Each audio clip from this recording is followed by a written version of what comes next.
Bonjour tout le monde, ici Annie de la chaîne Une lectrice compulsive. J'ai une nouvelle à vous annoncer aujourd'hui concernant justement ma chaîne YouTube et mon blog. J'ai décidé de ralentir le rythme au courant des prochains mois pour vraiment me concentrer sur qu'est-ce qui est important.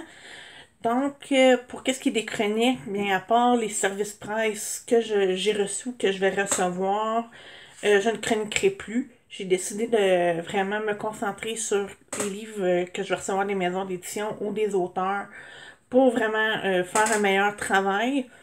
Puis aussi, un petit peu plus aussi me reposer parce que là, avec le monde qui me retourne au bureau, le rythme de travail va augmenter. Donc, je vais aussi prendre quelques pauses pour passer à travers ma semaine. Donc, j'espère que vous allez comprendre. Puis, la même chose pour les vidéos. Bien, j'ai déjà un live avec ma collègue Booktubers Maps dimanche prochain à 13h. Donc, je vais mettre le lien de sa chaîne en barre d'informations si vous voulez assister. On va parler des nouveautés littéraires qui s'en viennent à l'automne. Donc, justement, c'est ça qui m'a fait réaliser que je vais avoir assez de travail juste avec les nouvelles sorties parce qu'il y a quand même de très bons titres qui s'en viennent et j'espère que je vais vous en faire découvrir quelques-uns. Et aussi, bien, il y a le Salon du livre de Montréal que, si tout va bien, devrait avoir lieu en personne. Donc aussi, justement, les séances de dédicaces, les salons du livre reprennent. Donc ça aussi, ça va me demander beaucoup de mon temps. Donc, au lieu de faire une vidéo par semaine ou 2 semaines, ben, vous allez peut-être me voir une fois par mois, dépendamment de ce que j'ai prévu. Mais je vais quand même continuer à en faire lorsqu'il va y avoir des événements spéciaux, comme celui qui débute demain, vendredi. Il s'agit de Otakuton. Et là, cette année, ben, c'est la deuxième version à la maison.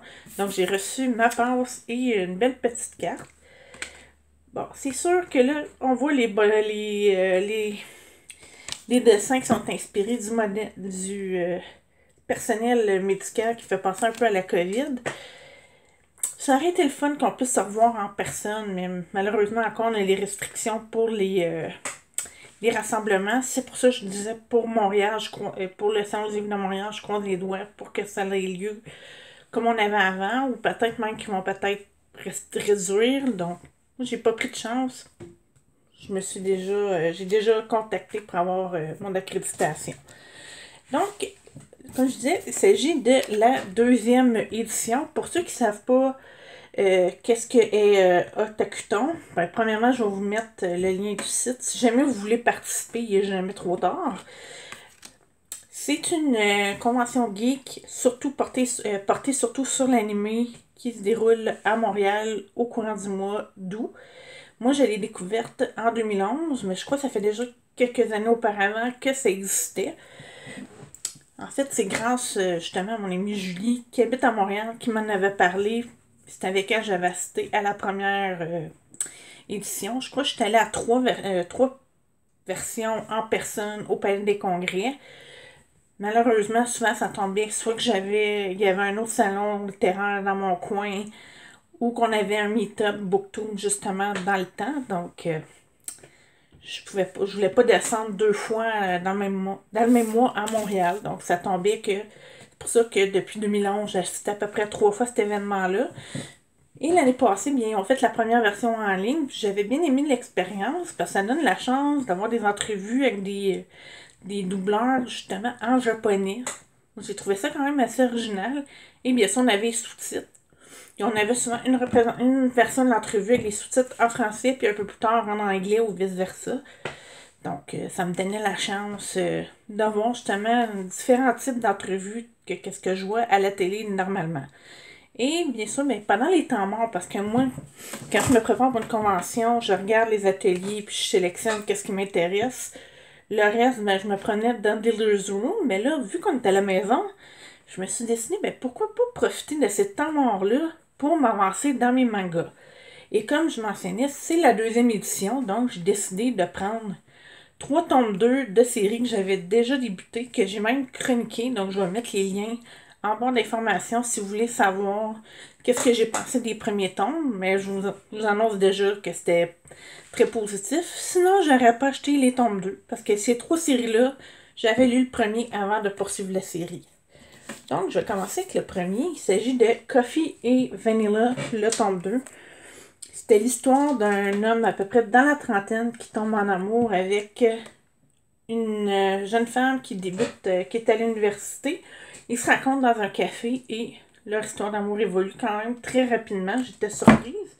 Mais il y a quand même des très bons moments. Puis la romantique en moi a quand même apprécié le tome 1.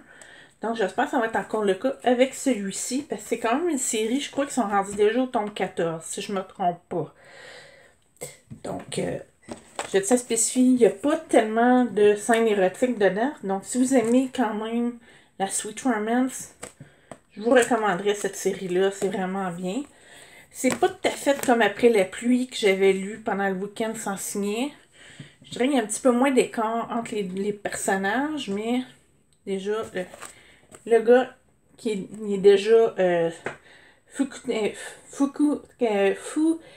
excusez-moi pour la prononciation, est déjà sur le marché du travail. Il est même chef d'entreprise, alors que Risa, bien, a suivi des cours à l'université, comme je mentionnais au début. Et en plus, Risa, en fait, c'est là que j'ai vraiment aimé, puisque elle se trouvait toujours des excuses pour pas sortir avec les gars qui demandaient de sortir avec elle. Donc, soit qu'elle disait qu'elle avait des devoirs, qu'elle était trop occupée, qu'elle travaillait. Puis malheureusement, je me suis un petit peu reconnue dans ce pattern-là. Donc, c'est un peu pour ça que j'ai accroché un peu à la série. Mais la bonne nouvelle, c'est que là, ben, si on poursuit la série, c'est qu'elle a finalement décidé de s'ouvrir à l'homme qui est peut-être celui de sa vie. C'est difficile à dire parce que la série se poursuit. Donc, peut-être que les deux protagonistes vont prendre des chemins différents au courant de la série, comme on a l'habitude de rencontrer dans la romance. La deuxième, il s'agit du tome 2 de Game entre nos corps. Bon, vous devez vous en douter avec la couverture, oui, c'est un manga érotique, sans être toutefois, disons que j'en ai déjà vu qu'elle est encore plus dans le détail. J'avais bien aimé le tome 2 parce qu'en fait, c'est l'histoire, excusez-moi,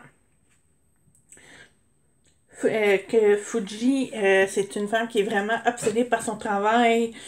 Les hommes qu'elle rencontrait, ça marchait jamais parce que justement, elle leur accordait pas assez de temps, eux autres se tenaient et passaient à autre chose. Donc, finalement, elle décide de commencer une relation avec un collègue. Parce que là, c'est un peu comme dans Grey's Anatomy, je veux dire. Qui tu veux sortir à part tes collègues quand tu es toujours au travail. Donc, voilà, elle s'est dit, bon, je trouve beau, pourquoi pas me lancer dans cette relation-là. Puis, on verra qu'est-ce qui va arriver. Puis, jusqu'à date, c'était une relation amie avec collègue avec bénéfice dans ce cas-ci. Reste à voir si ils vont avoir une relation un petit peu plus approfondie au courant des autres tomes. Je crois qu'il est rendu maintenant au tome 5. Donc, à suivre. Et le dernier que je vais lire au courant de Akatsuton, c'est Secret Innocent World, le tome 2. Le tome 1 était vraiment un coup de cœur. Parce que vous devez vous en douter, si je vous parle de cet événement-là, c'est que j'aime beaucoup le cosplay. Pas nécessairement que j'en fais. J'en ai fait un petit peu lorsque j'étais plus jeune. Mais ça m'a permis de découvrir aussi des nouveaux animés. Ça, souvent, juste en se promenant et en voyant des beaux costumes, ça peut attirer l'œil et dire ah, je connaissais pas cette personne-là, cet animé-là. Puis ça me donne la chance de faire des recherches pour en savoir un peu plus. Donc, justement,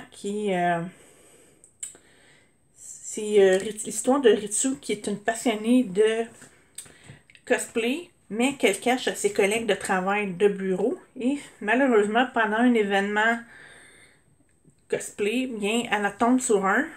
Puis finalement, il finit par découvrir que c'était elle qui était déguisée en Magic Girl. Donc, il l'invite à habiter chez lui, parce que lui, c'est un grand fan de cette série-là. Et ils vivent dans leur propre monde. Pour le moment, il y avait pas dans le tome 1, il n'y avait pas nécessairement une relation amoureuse. C'était vraiment coloc, mais qui était vraiment axée sur leur admiration pour la série Magic Girl. Et on commençait quand même à voir la complicité entre les deux protagonistes. Reste à voir si ça va aller un peu plus loin dans ce tome-ci, parce que dans le premier, on finit qu'un punch. Non, c'est pas les deux personnages qui s'embrassent, mais j'ai quand même hâte. C'est un punch concernant Ritsu, et j'ai hâte quand même de voir comment la série va évoluer. Surtout que cette fois-ci, c'est le 2. À moins que je me trompe, il y a 2 tomes seulement pour cette série-là. Qu'est-ce que j'adore sur le manga, parce que des fois, des séries de 15, là, ça commence à coûter cher au porte-monnaie. Donc, 2 c'est parfait. Aussi, des fois, si jamais vous aimez les one-shots, vous pouvez facilement en trouver aussi. Donc, j'ai vraiment hâte de découvrir le reste de la série.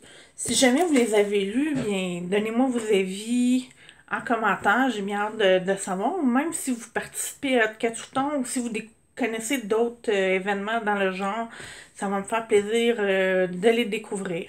Donc, c'est tout pour moi pour aujourd'hui. Si vous avez aimé ma vidéo, appuyez sur le petit pouce et je vous retrouve très bientôt.